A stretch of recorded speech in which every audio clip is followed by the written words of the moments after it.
हिंदी में यूपीएससी की तैयारी से संबंधित प्रोग्राम्स को देखने के लिए सब्सक्राइब करें स्टडी IQIAS हिंदी। हेलो दोस्तों, मैं मनोज कुमार आप सभी लोगों का स्वागत करता हूं आपके अपने चैनल स्टडी IQIAS हिंदी पर।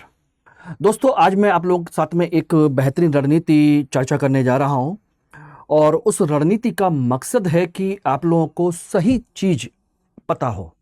यानी कि एग्जाम क्वालिफाई करने के लिए एक सही रणनीति का होना बहुत जरूरी होता है, क्योंकि अगर हमारी रणनीति सही नहीं है तो फिर हम कितने भी अच्छे खिलाड़ी क्यों ना हो, हम उसमें सफल नहीं हो सकते।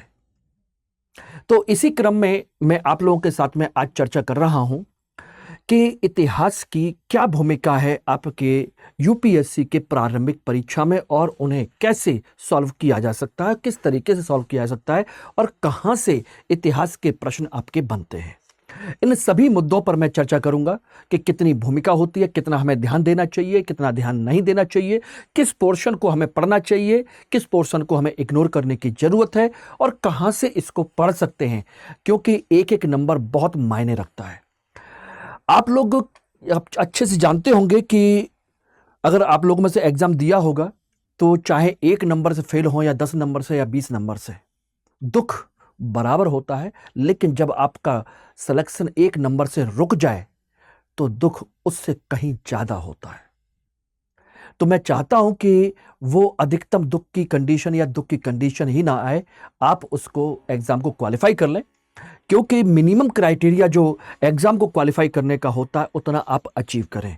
और कहते ना कि बूंद बूंद करके घड़ा भरता है, तो उसी तरीके से आपकी एक भूमिका है और उसमें मैं चर्चा करने जा रहा हूं आपके साथ में कि इतिहास की क्या भूमिका है। जैसा कि आप लोग जानते हैं कि मैं इतिहास आप लोगों को पढ़ाता हूं, आप लोग काफ़ी सारे लोग मेरी क्लास से जुड़े हुए रहते हैं, सारी चीज़ें हैं, तो इसको आप लोग देख सकते हैं।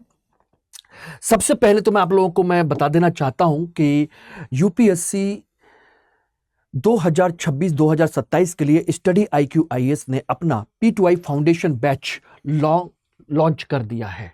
यानी कि लॉन्च करने जा रहा है अप्रैल का इवनिंग बैच, जो कि आपके 11 तारीख से शुरू होगा।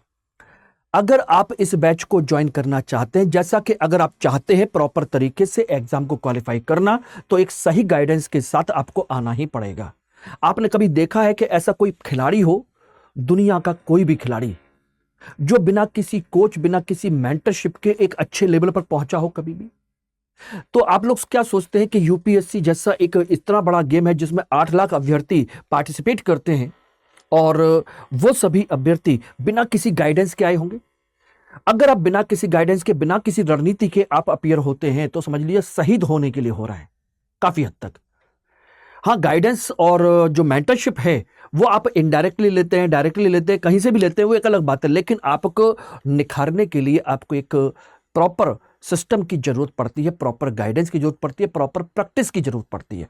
और इसी क्रम में आपका फाउंडेशन कोर्स आपके लिए बहुत बड़ी भूमिका निभाएगा। अगर आप चाहते हैं कि मेरे गाइडेंस में रहें तो आप लोग मेरे कोड को यूज करके इस बैच को ज्वाइन कर सकते हैं और अधिकतम डिस्काउंट आप लोग पा सकते हैं, जिसकी जो फीस है 33,999 रुपए 999। और ये फीस आपके डायमंड बैच के लिए, जिसमें आपको सभी इंपॉर्टेंट फैसिलिटीज आपको मिलेंगी। यानी कि बुक्स भी मिलेंगी, पर्सनल मेंटर्स, डुअल मेंटरशिप भी मिलेंगी, ज्ञान भंडार सत्र भी मिलेगा आपको। सोचिए, प्री और मेंस का रेजिडेंशियल प्रोग्राम भी मिलेगा। साथ के साथ मंथली टॉपर बनने पर 11,000 रुपए आपको हर महीने जीतने का मौका भी मिलेगा। प्री क्वालिफाई करने पर पूरी फीस वापस करने का मौका भी मिलेगा, ठीक है ना। बुक्स भी मिलेंगी, क्लास नोट्स भी मिलेंगे, क्लास PPT भी मिलेंगी, सब कुछ इंक्लूड है। बस इसका बैच का एक ही उद्देश्य है कि आपको सफल बनाया जाए घर बैठ करके, बिना किसी समस्या के। और MK लाइव कोड इस बात का सूचक है कि आप मेरे गाइडेंस में रह करके तैयारी करना चाहते हैं, ठीक है ना। तो ध्यान रखिएगा, यह बैच आपका स्टार्ट हो रहा है और इस बैच में केवल एक ही पर्पज रखा गया है, वो है आपका सिलेक्शन, ठीक है ना। और बाकी कोई भी डाउट होता है तो ध्यान रखिएगा, आप मुझे यहां कांटेक्ट कर सकते हैं, इस ग्रुप को ज्वाइन कर सकते हैं। टेलीग्राम बार कोड है और ये टेलीग्राम लिंक है जिसके थ्रू आप मुझे कनेक्ट कर सकते हैं, लेकिन कोड MK लाइव लगाना मत भूलिएगा एवरीवन, ठीक है ना। बात कर रहे हैं कि आपकी प्रारंभिक परीक्षा की यूपीएससी प्री, क्योंकि पहली स्टेज है तो पहली स्टेज के लिए भी आपकी एक सही रणनीति आपकी होनी चाहिए, क्योंकि 2025 के लिए तो समय निकल चुका है, लेकिन 2026 के लिए अभी से आपको ध्यान देना पड़ेगा। और इसमें ध्यान रखिएगा कि एक तरफ आपका जीएस का पेपर रहता ही रहता है और दूसरी तरफ आपका सीसेट का।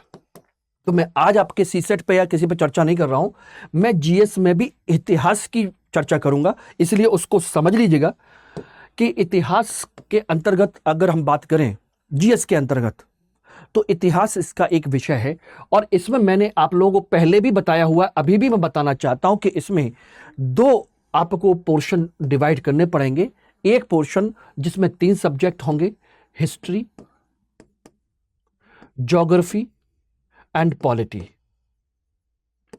ये जनरली आपके स्टैटिक सब्जेक्ट हैं, यानी कि जिनमें जनरली ज्यादा बदलाव नहीं होता, हिस्ट्री, ज्योग्राफी, पॉलिटी। और ये जो सब्जेक्ट हैं ये आप लोग आसानी से पढ़ सकते हैं, कवर कर सकते हैं। और दूसरा है इकोनॉमी, एनवायरमेंट एंड आपका साइंस एंड टेक्नोलॉजी, ये रहे, ठीक है ना। Economy, environment, science and technology, ये रहे। ये आपके डायनामिक सब्जेक्ट हैं।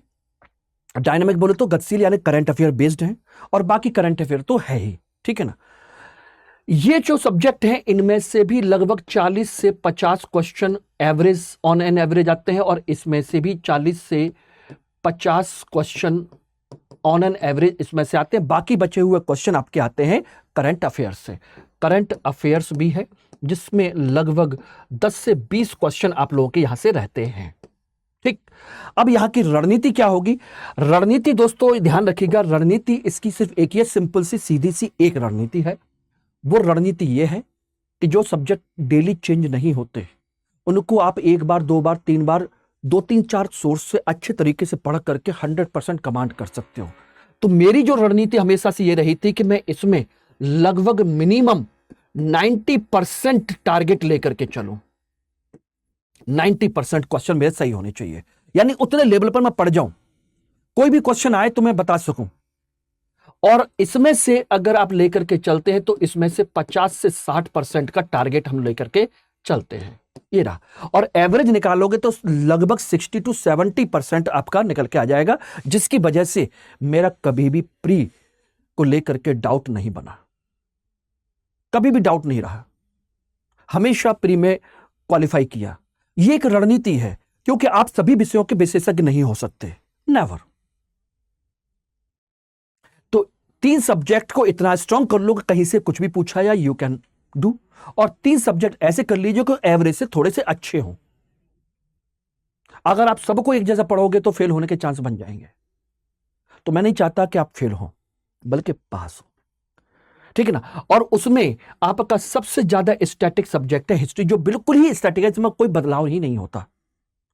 तो मैं उसी हिस्ट्री पर मैं बात कर रहा हूं कि इस स्ट्रेटजी के तहत अगर आप बढ़ते हैं तो इजीली आप एग्जाम क्वालिफाई कर ले जाओगे प्री।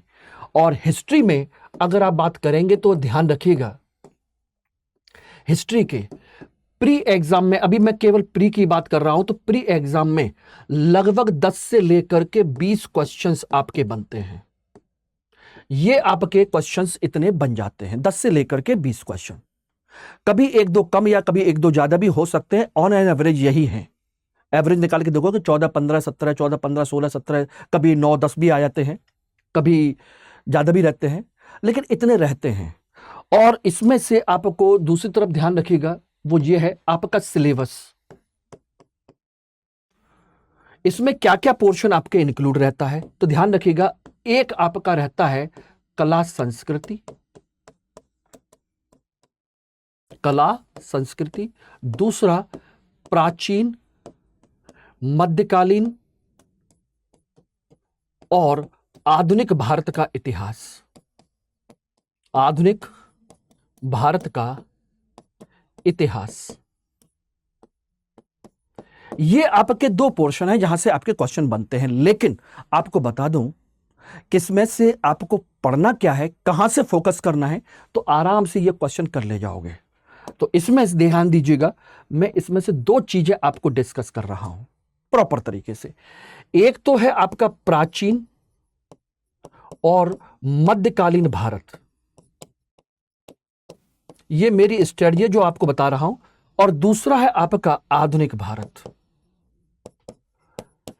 आधुनिक भारत के अगर हम क्वेश्चन की बात करें तो लगभग 50% क्वेश्चन आपके यहां से रहते हैं और लगभग 50% क्वेश्चन आपके यहां से रहते हैं। ये ध्यान रखिएगा, 50-50। अगर आपके 10 क्वेश्चन आए तो 5 और 6, 4 और 6, 5 और 5, इस तरीके से ऑन एन एवरेज लगभग यही रहता है। बात आती है कि आखिर इसको हम सॉल्व कैसे करेंगे, किस पर फोकस करें। तो इसमें ध्यान दीजिएगा, सबसे ज्यादा आपको फोकस करना है कला संस्कृति पर। कला संस्कृति नंबर 1। दूसरा, इस काल में प्रमुख प्रशासन। तीसरा, इनका समाज। चौथा, इनका कहा जाए तो धर्म व्यवस्था, इस पीरियड में जो भी धर्म उभर करके सामने आए। और पांचवा कह सकते हो तो थोड़ी सी आपकी अर्थव्यवस्था, अर्थव्यवस्था, बस। यानी कि इसमें राजनीतिक इतिहास बिल्कुल नहीं पढ़ना है, राजा महाराजाओं की वंशावली पढ़ने की जरूरत नहीं है। बस प्रमुख राजाओं के इन सारी चीजों में अगर कोई योगदान है कि किसी ने कोई झील बनाई, किसी ने कोई महल बनाया, किसी ने कोई पुस्तकालय बनाया, ठीक है ना, किसी ने कोई पेंटिंग बनवाई, किसी ने समाज के नियम बदलने की कोशिश की, किसी ने धर्म में हस्तक्षेप किया, किसी ने किसी नए धर्म को प्रमोट किया, इस तरह की चीजें अगर आप करेंगे तो एग्जाम से बाहर क्वेश्चन नहीं जाएगा। अगर आप राजाओं के इतिहास को पढ़ते रहोगे तो एग्जाम में कोई क्वेश्चन नहीं आने वाला, यूपीएससी कभी पूछता ही नहीं है, नेवर। वो ये रहा। और आधुनिक भारत जो पढ़ना है वो ध्यान रखिएगा, ये पूरा पढ़ना है, पूरा का पूरा कंप्लीट पूरा पढ़ना है। यानी कि जब से यूरोपीय कंपनियां आती हैं तब से लेकर के 1947 और उसके बाद का पोर्शन कम से कम 1964 तक, ये पूरा आपको पढ़ना पड़ेगा। और फैक्चुअल पोर्शन मतलब कंसेप्चुअल के साथ साथ फैक्चुअल भी पढ़ना पड़ेगा। तो ध्यान रखिएगा, इसमें से अगर आपको 10 से 20 क्वेश्चन आते हैं, और इसका टारगेट कितना है, हमारा टारगेट है लगभग 90% क्वेश्चन सही करना। यानी कि 10 आए तो कम से कम 9 क्वेश्चन, 20 आते हैं तो 17 से 18 क्वेश्चन हमको सही करने हैं। ये ध्यान रखिएगा। जैसे मैंने कहा कि 40 से 50 क्वेश्चन आए, अगर 40 क्वेश्चन भी आते हैं, 40 क्वेश्चन का मतलब हो गया 90%। लगभग 35 क्वेश्चन 40 में से सही होने चाहिए, और काटपीट करके किसी भी सूरत में 30 से कम ना हो। अगर नेगेटिव मार्किंग भी हो, कुछ एक गलत भी हो जाए, तो किसी भी कंडीशन में 30 क्वेश्चन से कम नहीं होने चाहिए। और सेम उस तरीके से बाकी में से कम 30 क्वेश्चन काट पीट करके उसमें से कम ना हो। यह रणनीति होगी तो 60 क्वेश्चन से ऊपर निकल जाएंगे और इजीली आप एग्जाम को क्वालिफाई कर ले जाओगे। नहीं तो लटके रहोगे, नहीं तो लटके रहोगे। तो ये आपके 10 से 20 क्वेश्चन है, और इसमें से क्वेश्चन कहां से आने हैं, यहां से। अब आराम से प्राचीन भारत का इतिहास की एक अच्छी किताब उठाइए और आराम से पूरा पढ़ते जाइए, पूरा, ठीक है ना। ध्यान रखिएगा। तो इसमें आपको ये फोकस करना पड़ेगा। ये रहा सिस्टमैटिक तरीके से। अब कला संस्कृति भी कैसे पढ़ोगे?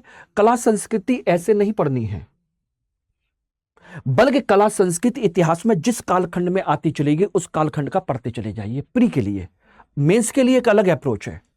प्री के लिए पढ़ना है तो सिंधु घाटी सभ्यता की कला संस्कृति क्या थी, वैदिक काल की कला संस्कृति क्या है, मौर्य काल की कला संस्कृति क्या है, गुप्त काल की कला संस्कृति क्या है, ठीक है ना, राजपूत काल की कला संस्कृति क्या है, पल्लवों की क्या है, चोलों की क्या है, दिल्ली सल्तनत की क्या है, मुगल की क्या है। तो जिस कालखंड का है उसी कालखंड में उस कला संस्कृति को पढ़ते चले जाइए, उसी का प्रशासन पढ़ते जाइए, उसी का समाज, उसकी अर्थव्यवस्था, उसका धर्म, उसकी सारी चीजें, उसको पढ़ते जाओगे तो आपको अलग से कुछ नहीं पढ़ना पड़ेगा। बस इतना पोर्शन फोकस करिए और प्रॉपर तरीके से अपना नोट्स बनाते चलिए। बिना नोट्स बनाए अगर आप कुछ करते हैं तो डेफिनेटली मान के चलिए फिर कुछ नहीं होने वाला। अगर आप चाहते हैं कि प्रॉपर तरीके से मेरे गाइडेंस में रहें, मेरे साथ में रहें, तो आप लोग अभी भी अप्रैल का जो बैच है 11 तारीख से शुरू हो रहा है, फाउंडेशन बैच है, जिसमें आपकी फाउंडेशन क्लास तो चलेंगी, साथ के साथ प्री के टाइम पे प्री की सेपरेट क्लासेस और रेजिडेंशियल प्रोग्राम भी होगा, मेंस की क्लासेस और रेजिडेंशियल प्रोग्राम भी होगा, टेस्ट सीरीज भी इंक्लूड होगी, बुक्स मटेरियल सब मिलेगा, प्री के लिए अलग से, मेंस के लिए अलग से, टेस्ट सीरीज अलग से, सब कुछ मिलेगा। और 2-2 तरह की गाइडेंस आपको मिलेगी। यानी कि एक पर्सनल मेंटर तो आपको मिलेगा, साथ के साथ मैं भी रहूंगा, यानी फैकल्टी। अगर आप MK लाइव कोड यूज करते हैं तो इस बैच को जल्दी से आप ज्वाइन करिए, अपनी सीट को सुरक्षित कीजिए और समय रहते तैयारी कीजिए, क्योंकि जितना समय निकलता चला जाएगा दोस्तों, ध्यान रखना उतनी परेशानी आएगी। क्यों? क्योंकि अगर 2026 का एग्जाम क्वालिफाई करना है तो डेफिनेटली मान के चलिए दिसंबर तक मैक्सिमम सिलेबस हो जाना चाहिए और जनवरी से प्री पर आपको पूरी तरह फोकस करना होगा। और प्री तब क्वालिफाई होगा जब आप पहले मेंस का बेस तैयार कर लोगे, ठीक है ना, ध्यान रखिएगा। और आप में से अगर आप लोग में से कोई भी इतिहास वैकल्पिक विषय मेरे साथ ज्वाइन करना चाहता है, अगर चाहता है कि ऑप्शनल में उसके 300 प्लस नंबर आए, तो इतिहास वैकल्पिक विषय को मेरे साथ ज्वाइन कर सकते हैं, जो अभी 15 अप्रैल तक एडमिशन हो रहे हैं। इसमें MK लाइव कोड यूज करेंगे तो आपकी फीस जो है 14,999 रुपए हो जाएगी। जल्दी कीजिए और इसमें मेरे साथ, मेरी गाइडेंस में, मेरे अंडर में, मेरे सब्जेक्ट के द्वारा आप रहेंगे ही रहेंगे, ठीक है ना। कोई भी प्रॉब्लम हो तो ये रहा आपके पास सॉल्यूशन। ग्रुप ज्वाइन करना मत भूलिएगा। ये टेलीग्राम बार कोड है और ये टेलीग्राम लिंक है, लेकिन कोड MK लाइव। ओके, चलिए, thank you very much. Hindi में UPSC की तैयारी से संबंधित प्रोग्राम्स को देखने के लिए सब्सक्राइब करें स्टडी IQ IAS हिंदी।